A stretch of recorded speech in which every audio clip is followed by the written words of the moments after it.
जिणवयणे अणुरक्ता जिणवयणं जे करिन्ति भावेणम् अमला असंकिलिठा ते होन्ति परित संसारी।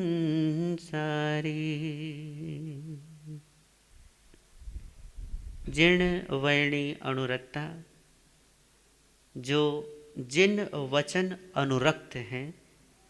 जिण वयणे जे करिन्ति भावेणम, जो जिन वचनों के अनुसार चर्या करते हैं, जीवन जीते हैं।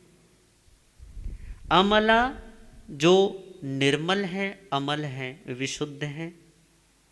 असंकिलिठा, असंक्लिष्ट है। ते होन्ति परित संसारी, वे संसार को पार करने वाले होते हैं। इस एक सूत्र में परमात्मा ने बहुत संक्षेप में और बहुत सरलतम ढंग से जो समझाया जा सकता है किसी को, वो समझाया है कि जिन वचन में अनुरक्त हो, जिन वचन के अनुसार जीवन हो, निर्मल हो और असंक्लिष्ट हो, क्लेश न पालता हो, ते होन्ति परित संसारी, वे परित संसारी होते, वो शीघ्रता से संसार को पार कर जाते हैं। माया और आसक्ति के इस जगत से मुक्त होकर परे हो जाते हैं, निर्वाण में पहुंच जाते हैं। जन्म और मृत्यु के इस चक्र से मुक्त होकर अब अव्याबाद अनंत और असीम अपने स्वरूप को उपलब्ध कर लेते हैं।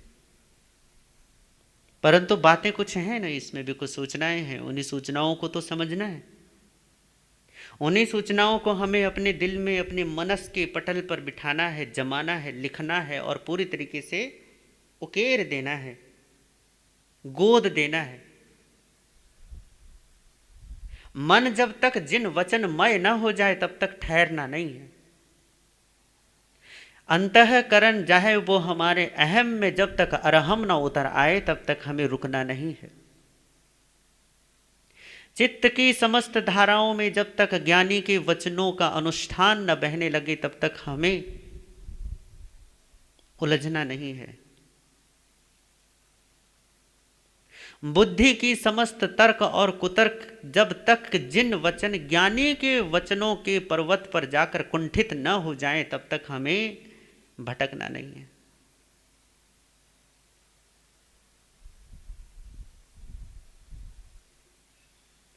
स्वाद लेना जीवन का, स्वाद लेना ज्ञानी के वचन का,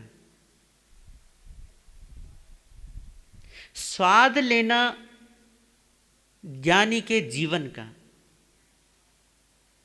स्वाद लेना परमात्मा के भजन का। यही इस सूत्र का उद्देश्य है, इसका समझाने का ढंग है।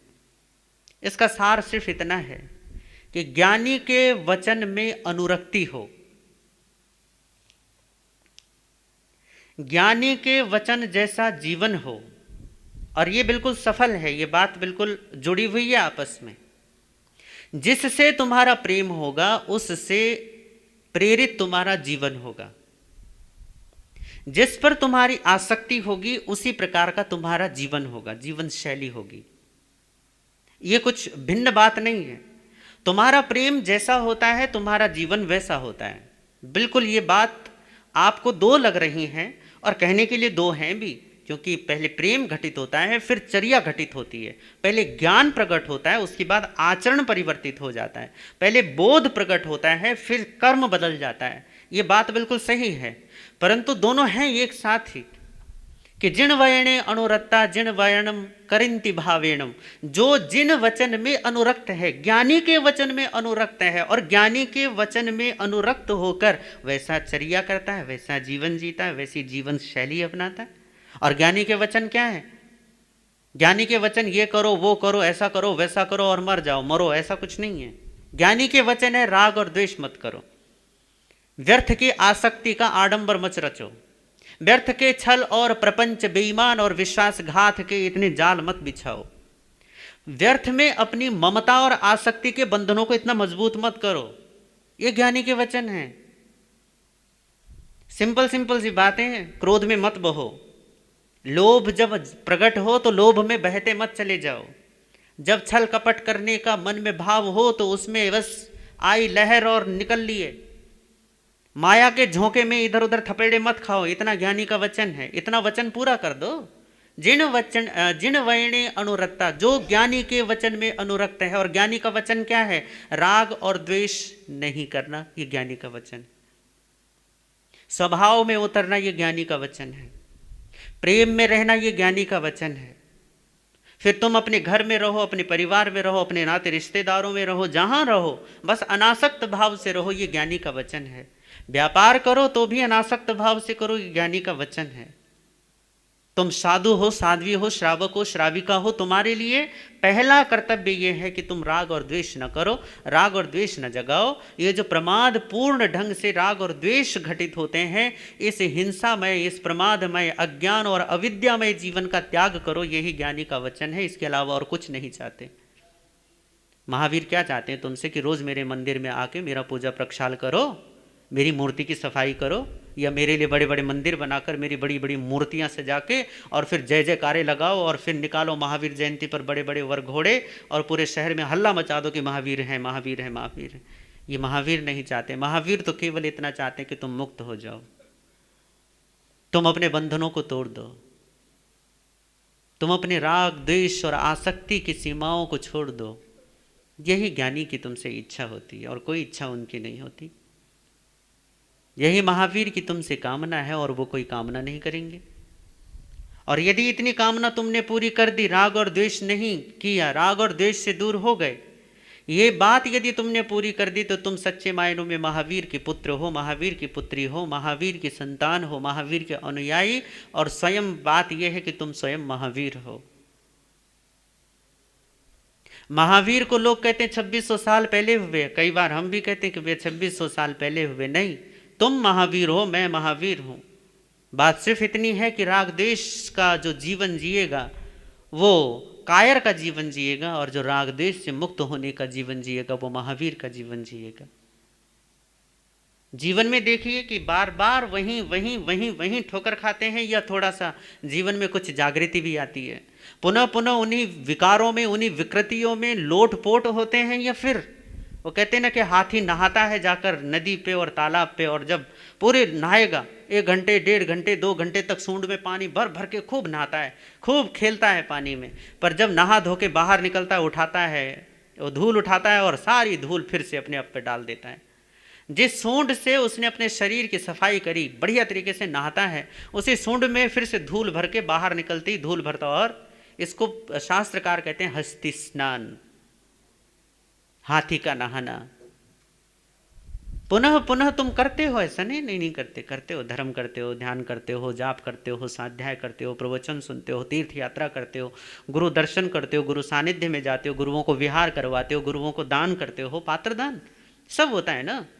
ये सारी चीजें करते हुए भी एक चीज पर गौर करिए कि क्या राग देश में हानि है। राग देश में हानि है तो तुम जिन वचन में अनुरक्त हो। राग देश में हानि नहीं, भीतर की अशांति में हानि नहीं, भीतर की बेचैनी वहीं की वहीं धरी पड़ी है। निंदा और विकथा वहीं का वहीं, जिनसे तुम्हारा कोई लेना देना नहीं, उनकी बातों में अपना समय, अपना टाइम बर्बाद कर रहे हो। जिन लोगों से तुम्हें मतलब नहीं, उनकी बातों को सुनकर अपने मन को गंदला कर रहे हो, और तब भी तुम ये कहते हो कि हम जिन वचन के अनुरागी हैं। तो भैया झूठ बोलते हो। नहीं, ऐसा नहीं चलेगा। जिन वचन अनुरागी, जिन वचन में अनुरक्त, जिन वचन से प्रेम का मतलब यही होता है कि तुम व्यर्थ की बातों में अपना सर देना छोड़ दो, फटे में टांग देना छोड़ दो।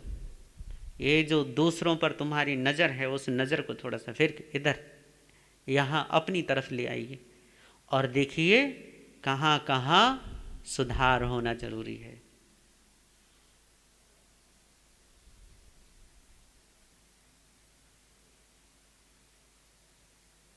कोई भी महापुरुष तुमसे बस यही चाहेगा कि तुम मुक्त हो जाओ। पहले चलो, आजकल तो थोड़ा समय बदल रहा है, पर फिर भी ज़्यादातर मामलों में यही होता है। हर पिता अपने पुत्र से यही चाहता है कि जो उसने किया है वो मेरा बेटा उससे भी ज़्यादा बेहतर करे। यदि किसी का बहुत बड़ा बिजनेस एम्पायर है तो वो यही चाहेगा कि मेरा बेटा इसको संभाले। और कौन इसको संभालेगा? कोई पड़ोसी थोड़ी ना आएगा इसको संभालने के लिए। एक डॉक्टर पिता जिसने अपना पूरा हॉस्पिटल खोला है बढ़िया वाला और खूब चलता है, केवल उसके शहर में नहीं बल्कि दूर दूर शहरों से उसके यहाँ पर इलाज करवाने के लिए लोग आते हैं, तो वो भी यही चाहेगा मेरा बेटा इसको संभाले आगे आके। कोई और संभाले इससे अच्छा मेरा बेटा संभाले। जैसे एक बाप यही चाहता है कि मेरे जो काम को जो मैंने इतने बेहतर ढंग से इसे संभाला है, इसे व्यवस्थित किया है, अब मेरी संतान इसको संभाले और मुझे निश्चिंत कर दे। परमात्मा का भी कार्य यही है। उन्होंने अपना काम पूरा किया, और काम क्या था कि राग और द्वेष को पूरी तरीके से मिटा दिया। तो परमात्मा तुमसे क्या चाहेंगे? तुम कहते हो परमात्मा मेरा मन ले लो, मेरा धन ले लो, मेरा तन ले लो, पर तुम कहते हो कि मेरा राग द्वेष मत लेना। बस यही गड़बड़ी करते हो। कई माता को छत्र चढ़ाओगे, साड़ी चढ़ा के आ जाओगे, परंतु माता का रूप, माता का स्वरूप, शक्ति का भाव तुम्हारे भीतर प्रकट ना होगा। शिवलिंग पर जल चढ़ाकर आ जाओगे, थोड़े से क्या नाम है वो दूध चढ़ाकर आ जाओगे, 2-4 फूल चढ़ाकर आ जाओगे, माथा टेक लोगे, परंतु बात यह है कि क्या शिवत्व जीवन में घटित होता है? शिव की पूजा का तो विधान यही है, शिवो भूत्वा शिवम यजेत, शिव होकर शिव की पूजा करो। जिनो भूत्वा जिनम यजेत, जिन होकर जिन की पूजा करो। वीतरागी होकर वीतराग की पूजा करो। राग द्वेष में रहकर वीतरागी की पूजा निष्फल चली जाएगी। अशांत होकर किसी भी दिव्य शक्ति का, किसी दिव्य भाव की आराधना सब फिजूल हो जाएगी। तो जिन वयणे अनुरक्ता जिन वयणम करिंति भावेणम, जो जिन वचनों में अनुरक्त हैं, जिन वचनों की अनुरक्ति किससे सिद्ध होती है कि हाँ हम तो अपने शास्त्रों को मानते हैं, ये करते हैं वो करते हैं। मानने से कोई मतलब नहीं है, ना ना ना। ऐसे तो ढोने को गधे के ऊपर भी खूब सारे वेद पुराण उपनिषद शास्त्र आगम त्रिपिटक सारे रख दो, फिर तो वो तो तुमसे ज़्यादा बेहतर हो जाएगा, क्योंकि उसके ऊपर तो सारे लदे पड़े। गधा नहीं बनना है, अपने ऊपर भार नहीं लादना। शास्त्रों का, जानकारियों का, और इतनी सारी नॉलेज और इतना सारा याद करके, थोकड़े याद, कितने थोकड़े याद है, और बहुत सारे थोकड़े याद है मुझे। पर थोकड़े तो याद हैं, पर खुद की याद है या नहीं है? खुद को याद रखते हो या नहीं रखते हो? हाँ जी हमें तो ये शास्त्र याद है, ये शास्त्र याद है, ठीक है, अच्छी बात है। किसी को उत्तराध्ययन याद है, किसी को दशवें कालिक, और बहुत है। महाराष्ट्र में जब, हमारे इधर उत्तर भारत में थोड़ा कम है, अब थोड़ा होने लगा है रटने पर भी। पर इधर जब आए हम लोग तो इधर तो बहुत लोग मिले हमें, और बहनें तो बहुत ज़्यादा, उनका रटने पर बड़ा जोर होता है। किसी को उत्तराध्ययन पूरा का पूरा याद, कोई बुराई नहीं, कीजिए, पर क्या अपनी याद है? क्या उस जिन वचन की ये बात याद रहती है कि मुझे राग द्वेष नहीं करना, मुझे कषाय भाव नहीं करना? जिण वयणम करिंति भावेणम अमला असंकिलेठा ते हुंती परित संसारी। वे परित संसारी होते हैं, वो संसार को पार कर जाते हैं। तो आप ये देखो कि अपनी परीक्षा कीजिए कि मैं संसार को बढ़ाने का और उलझने पैदा कर रहा हूं, और अपने जीवन में और ज़्यादा क्लेश और कलह पैदा कर रहा हूं, और अशांति बढ़ा रहा हूं या घटा रहा हूं। यदि आपका जोर घटाने पर है तो निश्चित आप जिन वचन के अनुरक्त हैं, और यदि आपका जोर नहीं है घटाने पर, ठीक है, जीवन जैसे पहले था वैसे अब भी, और जैसा अब वैसी बेहोशी में ऐसी जा भी रहा है, तो भैया फिर होश में आने की ज़रूरत है।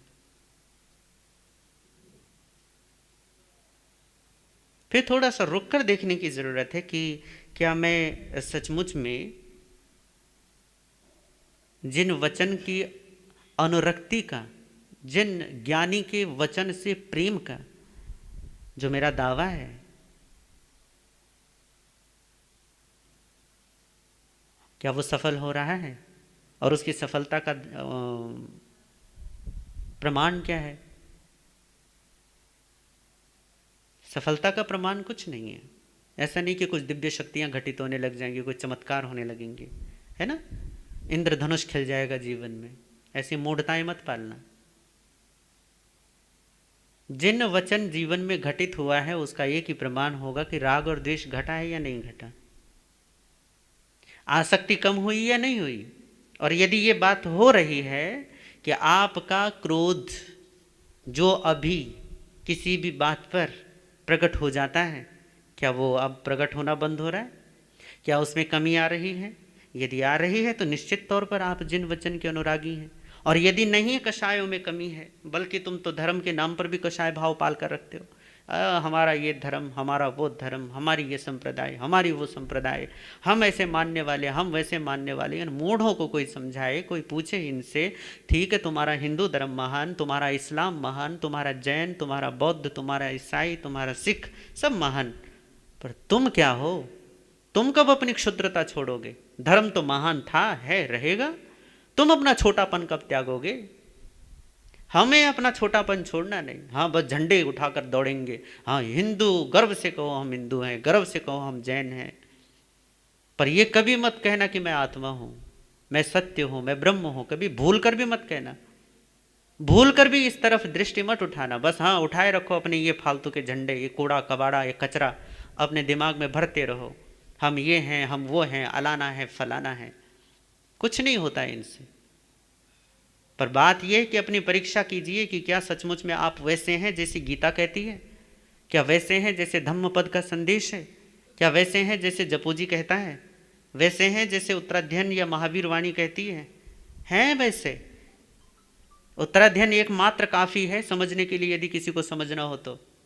पर क्या है वैसा जीवन जैसा उत्तराध्ययन कहता है? अरे पूरे को छोड़ो, पहले अध्ययन जैसा जीवन भी है। चलो पहले अध्ययन को भी छोड़ो, पहली गाथा जैसा जीवन भी है। संजोगा विप्रमुख से, देखो शुरुआत ही क्या है, जो संयोगों से विप्रमुक्त है। या संयोगों में उलझ रहे हो या मुक्त होने की चेष्टा में संलग्न हो। ये संयोग वियोग में रोते हो, हंसते हो, या संयोग वियोग में संभाव में रहते हो। देखो इन दोनों में यदि उलझ रहे हो अभी भी, तो भैया करते रहो संजोगा विप्रमुख से, संजोगा विप्रमुख से, दिन रात लगे रहो। बस केवल तोते बने रहोगे, इससे और कुछ नहीं होने जाना। पर हाँ, यदि जीवन में सफलता चाहिए तो आपको जानना होगा, अपनी परीक्षा करनी होगी कि क्या ये जो वचन कहे जा रहे हैं, क्या इन वचनों का मेरे जीवन में कुछ लक्षण आ रहे हैं, नहीं आ रहे हैं, कुछ हो रहा है परिवर्तन या नहीं हो रहा। और यदि हो रहा है तो परमात्मा कहते हैं कि वो जिन वचने अनुरक्ता, वो जिन वचन में अनुरक्त हैं। और जिन वचन का मतलब केवल महावीर वाणी नहीं है। जिन वचन का मतलब है कि जो वचन तुम्हें राग द्वेष से दूर कर दे, तुम्हारे मोह से, तुम्हारे मद से, तुम्हारे मत्सर अर्थात ईर्ष्या भाव से, मद अर्थात अहंकार से, तुम्हारी अस्मिता, अविद्या, अभिनिवेश से जो तुम्हें बचा दे, तुम्हें हटा दे, तुम्हें मुक्त कर दे, वो सब ज्ञानी के वचन हैं। फिर कबीर का वचन भी जिन वचन है, मीरा के गीत भी जिन वचन हैं, ज्ञानदेव के वचन भी जिन वचन हैं। पर बात यह है कि क्या आपका जीवन ऐसा है? यदि है तो ज्ञानी का वचन सफल हुआ, और यदि नहीं तो भैया ज्ञानी का वचन आपके लिए निष्फल हुआ।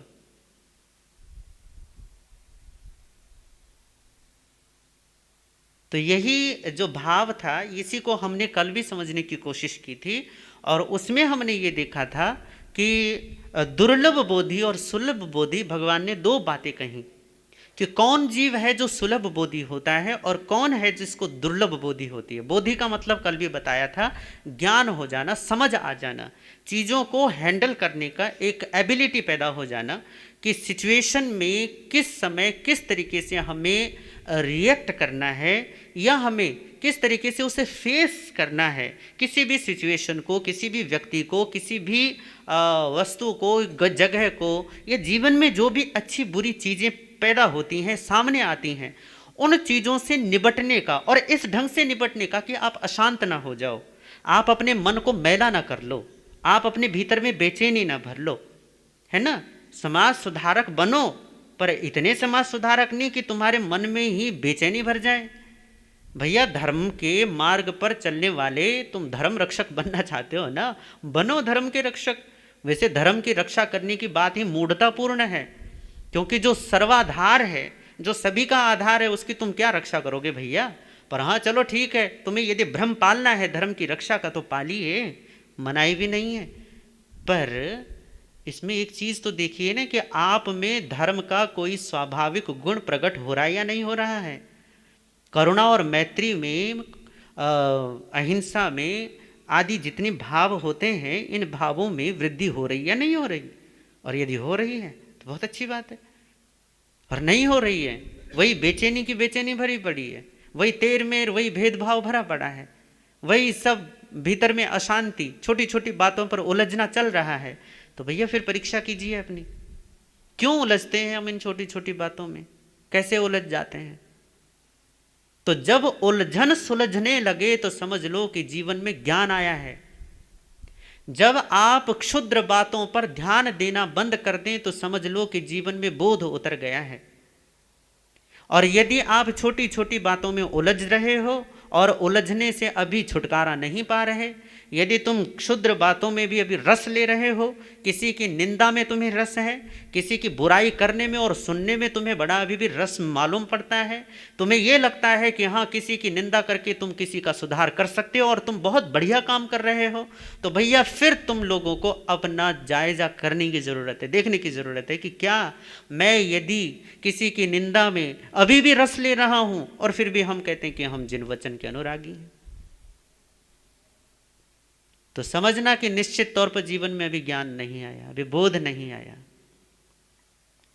ज्ञानी उलझता ही नहीं, वो सुलझता है और सुलझाता है। और अज्ञानी की बड़ी बात है, परमात्मा तो अज्ञानी के लिए सीधा कहते हैं, जावंत अविद्या पुरुषा सव्वेते दुख संभवा। जितने भी अविद्यावान पुरुष हैं वो सब दुख उत्पन्न करते हैं, सारे के सारे। उनका कुछ भी करना, कुछ भी सोचना और कुछ भी बोलना वो केवल और केवल दुख पैदा करेगा। कारण ये नहीं है कि वो कुछ करेगा और बोलेगा, गलत बोलने की वजह से, गलत करने की वजह से, गलत सोचने की वजह से वो क्या बोलते हैं कि दुख पैदा करेगा। नहीं नहीं, उसके मूल में ही दुख बैठा हुआ है, दुख का कारण बैठा है, अज्ञान मूल कारण है। फिर तो सोचना भी गलत हो जाएगा, बोलना भी और करना भी गलत होगा। ये तो सीधी सी बात है। आदमी का यदि मूल स्वरूप स्वभावतः ही यदि वो गलत है तो उसका सोचना, बोलना, करना सब गलत हो जाएगा। तो स्वरूप की शुद्धि, स्वरूप की क्लियरिटी और स्वरूप का शोधन करना, ये ज्ञानी वचन का सार है कि अपने स्वरूप का शोधन करो ताकि अपने जीवन में से राग द्वेष आदि बुराइयों की हानि कर सको, क्रोध मान माया आदि से छुटकारा पा सको। और यदि इतना हम अपने मन में ध्यान रखते हैं तो तब भगवान कहते हैं कि अब तुम्हारे जीवन में बोध आया है। विराटता को महत्व देना, सत्य को महत्व देना, अनंत को अपने जीवन में यदि चाहते हो, अनंत कहते हो, अनंत भगवान चाहते तो भगवान को, पर छोटापन छोड़ना नहीं चाहते अपना। चाहते हो पूरा ये जो ब्रह्मांड का नायक है वो तुम्हारी झोली में आ जाए, पर गजब की बात यह है कि तुम अपनी छोटी सी झोली को छोड़ना ही नहीं चाहते, तुम उसे बड़ा नहीं करना चाहते। कि परमात्मा कहते हैं कि तेरे पास संभावना है, ये तेरी योग्यता है कि तुम उसे बड़ा कर दो ताकि वो सारा का सारा परिपूर्ण तेरी झोली में पैदा हो जाए, तेरी झोली में आ जाए। पर नहीं, अपनी छोटी झोली भी नहीं छोड़नी और परमात्मा भी चाहिए, ऐसे कैसे चलेगा भैया। तो बोध का मतलब है कि जीवन में उलझने कम होना। और परमात्मा कहते हैं कि ऐसा तब होगा जब जीव मिथ्या दर्शन में आरक्त नहीं होगा, रत नहीं होगा, लीन नहीं होगा। मिथ्या दर्शन, इस पर कल भी चर्चा हो गई हमारी, कि वो गलत दृष्टिकोण, जो उसकी दृष्टि की मलिनता है, यदि वो उसमें मजे ले रहा है, यदि वो उसमें खुश है, यदि वो देह और देह से संबंधित सारी चीज़ों से यदि वो उसमें आनंद ले रहा है और उसमें मोद मना रहा है, उसमें सुख मना रहा है, तो परमात्मा कहते हैं कि ऐसे मिथ्यात्व में रत जीव, जो असत्य में लीन है, जो अविद्या में रस ले रहा है, उसके लिए परमात्मा ने कहा कि इसको बोध की प्राप्ति नहीं हो सकती। ये छोड़ना ही नहीं चाहता, ये ले ही रस इसमें रहा है। परमात्मा ने उत्तराध्ययन सूत्र की पहले अध्ययन में उन्होंने उदाहरण दिया है। एक उदाहरण भी देखो गजब का दिया उन्होंने। वो कहते हैं कि सूअर के सामने यदि तुम खीर का भोजन रखोगे तो वो तुम्हारी खीर थोड़ी ना खाएगा, वो रस लेगा, उसका रस तो मल में है, उसका रस तो भैया तुम खीर खाकर जो बनाते हो बाद में उसमें है, उसे तुम्हारी खीर से क्या लेना देना।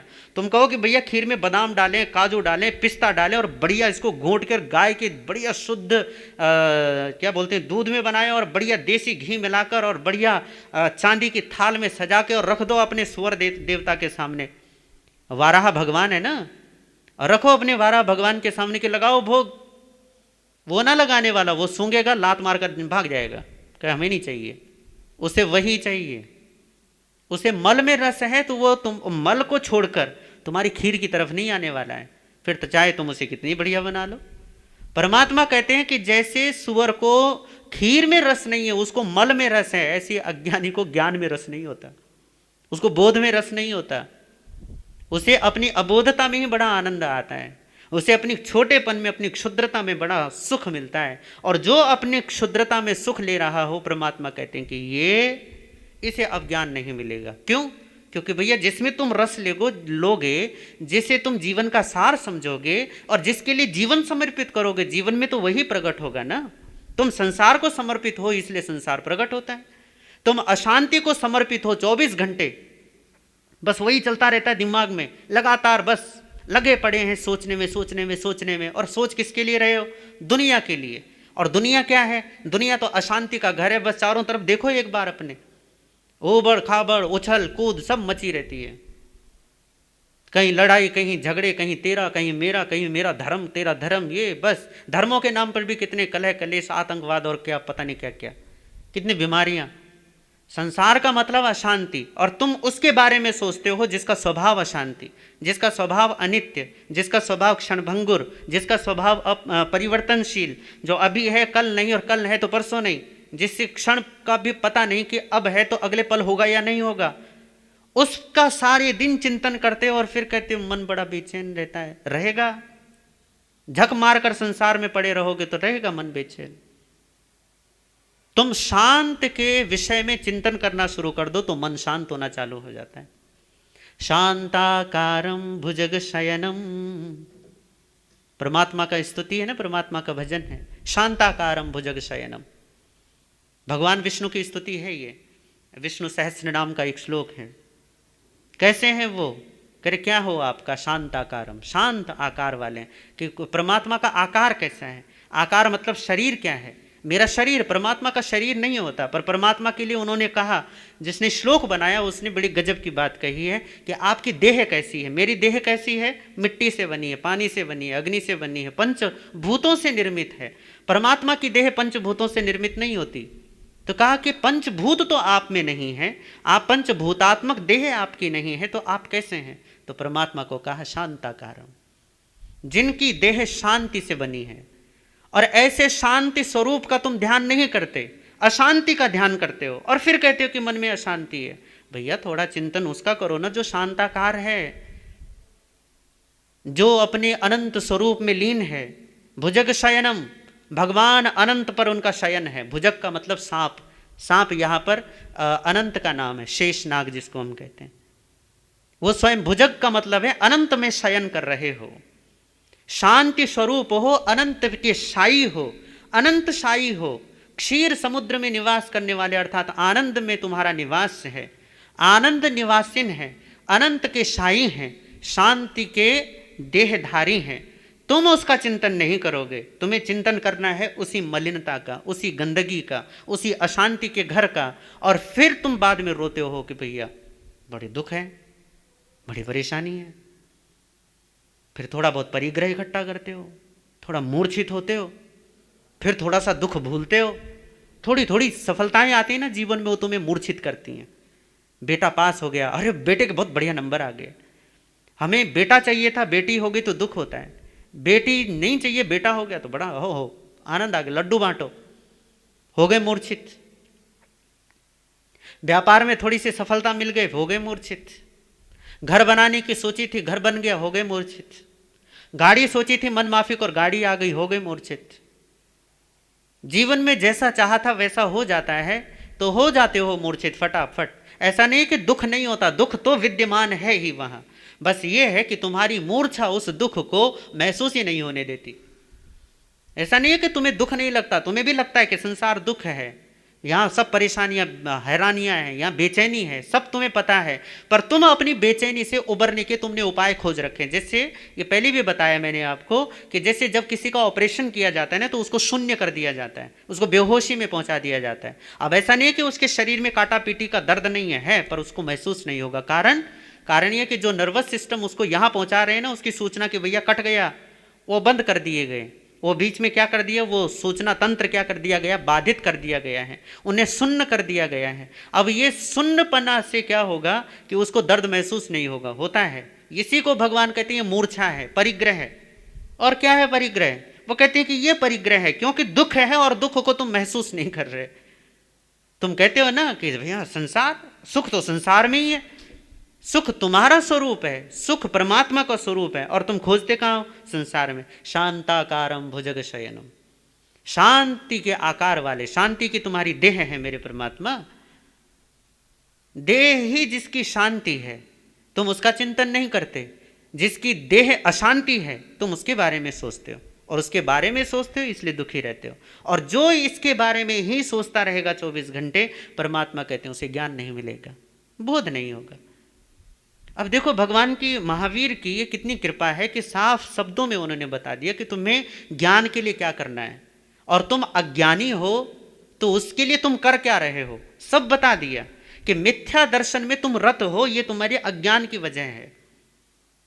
और यदि ज्ञान चाहिए तो मिथ्या दर्शन में रत होना छोड़ दो, साफ है।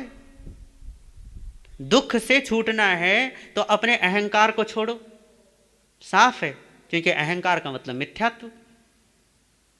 और दुख में रहना है, यदि तुम राजी हो भैया दुख में, तो कौन क्या कर सकता, फिर राजी रहो। फिर खूब बढ़ाओ अपने अहंकार को, खूब बढ़ाओ अपना ईर्ष्या, अपना द्वेष, अपना राग, अपनी आसक्ति, जितनी बढ़ा सकते हो बढ़ाओ, जितने मूर्छित हो सकते हो जाओ, जितने उपाय मूर्छा के कर सकते हो ज्यादा से ज्यादा कर लो। क्योंकि मूर्छा का मतलब है कि संसार में फिर तुम संसार के लायक बन जाओगे। मूर्छित व्यक्ति ही संसार के लायक हो सकता है। जिसको थोड़ा भी होश आ गया ना, जिसको पता चल गया मैं बीमार हूं, तो वो जल्दी से जल्दी बस हॉस्पिटल से कहेगा, डॉक्टर साहब, रोज पूछेगा, जितनी बार डॉक्टर मिलेगा उतनी बार कहेगा कि डॉक्टर साहब मुझे छुट्टी कब होगी, कब मैं हॉस्पिटल से जाऊंगा। तो जैसे जैसे होश आना शुरू होता है आध्यात्मिक, वैसे वैसे व्यक्ति अपनी मुक्ति के लिए सवाल उठाना शुरू कर देता है, मैं मुक्त कब होऊंगा, मैं इस फालतू के प्रपंच से कब मुक्त होऊंगा। वो सवाल उठाने शुरू कर देता है, पर तुम सवाल नहीं उठाते, कारण क्योंकि तुम मूर्छित हो। तुम्हें लगता ही नहीं कि संसार में हो, बीमार हो, रोगग्रस्त हो, पीड़ित हो। क्यों? क्योंकि छोटी मोटी सफलताएं जो मिली है ना, उसकी वजह से सारी मूर्छा पैदा हो गई है। थोड़ी चीज़ें सही ढंग से मिल गई हैं तुम्हें, पुण्य तुम्हारा ऐसा है कि तुम्हें घर अच्छा मिल गया, बार अच्छा मिल गया, पति अच्छा मिल गया, पत्नी अच्छी मिल गई, बच्चे अच्छे मिल गए, समाज का रख रखाव अच्छा मिल गया, मान सम्मान अच्छा मिल गया, तो हो गए बेहोश, बस अब लमलेट होकर पड़े हैं दुख की सैया पर। दुख महसूस ही नहीं होता। ये होगा महसूस पर जब तुम जागोगे, और ये जागना तभी हो सकेगा जब तुम इस जागने से, जब तुम कहोगे कि नहीं अब मुझे नींद में मजे नहीं लेने, बहुत हो गया सोना। तो जो ऐसे हैं उनके लिए परमात्मा कहते हैं कि मिथ्या दर्शन में रत हो, ज्ञानी के वचन से तुम्हें प्रेम नहीं है, और जिसका ज्ञानी के वचन से प्रेम नहीं वैसी उसकी चर्या नहीं है। जिसकी वैसी चर्या नहीं है उसके मन की सफाई भी नहीं, स्वच्छता भी नहीं है। मन ही तो उसका बेचैन पड़ा रहेगा, पता नहीं क्या क्या भरता रहेगा, बाहर का सब कुछ कबाड़ा लेता रहेगा और भरता रहेगा, सुनने से, देखने से, सबसे होता रहेगा। तुम निंदा करते भी हो, निंदा सुनते भी हो, तुम जरा भी चिंतन करते नहीं हो कि तुम सुन क्या रहे हो, तुम देख क्या रहे हो, तुम खा क्या रहे हो, तुम मिल किससे रहे हो, तुम बैठ किसकी संगति में रहे हो।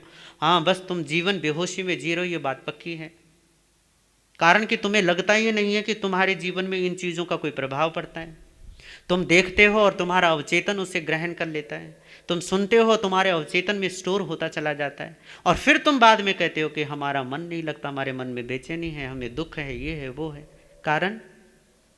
कारण ये है कि तुम्हें पता ही नहीं है कि तुम्हें सुनना क्या है, तुम्हें देखना क्या है, तुम्हें खाना क्या है, तुम्हें रहना कैसे है, और पता कैसे चलेगा कि क्या करना है। तभी तो कहा कि जिन वचनों से प्रेम करो, ज्ञानी के वचन में श्रद्धा करो, ज्ञानी के वचन जैसा जीवन जियो। और ज्ञानी के वचन जैसा जीवन जीते हैं तो मन क्या होता है? विमल होता है, निर्मल होता है, साफ होता है। मन साफ होता है तो क्या होता है? संक्लिष्ट जो मन है वो क्लेश रहित होना चालू हो जाता है। मन में दुख नहीं रहता, पीड़ा नहीं रहती, बेचैनी समाप्त हो जाती है। और जिसने इतना काम कर दिया, परमात्मा कहते हैं ते होन्ते परित्त संसारी, वे परित्त संसारी होते हैं, संसार सागर को पार करने वाले होते हैं। यदि चाहते हो कि इस दुख के सागर को पार कर जाओ और सुख के सागर में लीन हो जाओ, तो ये सारे भगवान ने कितने आसान से सूत्र दिए हैं। इन सूत्रों पर चिंतन करें, मनन करें, और यदि ऐसा करेंगे तो निश्चित तौर पर जीवन दिव्य बनेगा, भव्य बनेगा। इन्हीं भावनाओं के साथ ओम शांति।